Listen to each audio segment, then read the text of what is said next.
Everybody, the May 2023 Visa Bulletin came out yesterday, and I wanted to quickly jump in and talk about the bulletin, particularly the footnotes.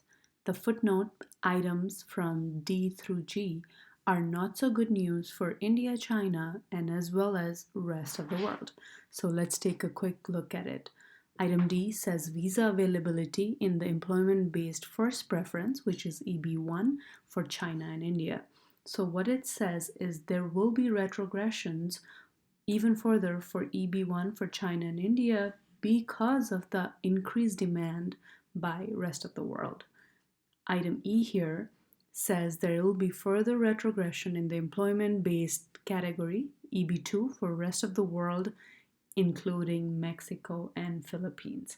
So what this means is EB2 is in high demand from all over the world, which really is a bad news for India and China because there will be no spillovers coming from EB2 rest of the world.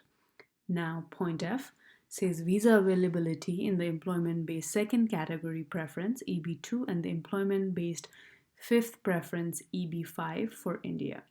What this says in a very short form is that EB2 India will retrogress even further. And finally, item G says visa availability in the employment-based third preference, EB3 for rest of the world countries, Mexico and Philippines. What this says is exactly what point E said, but for EB3.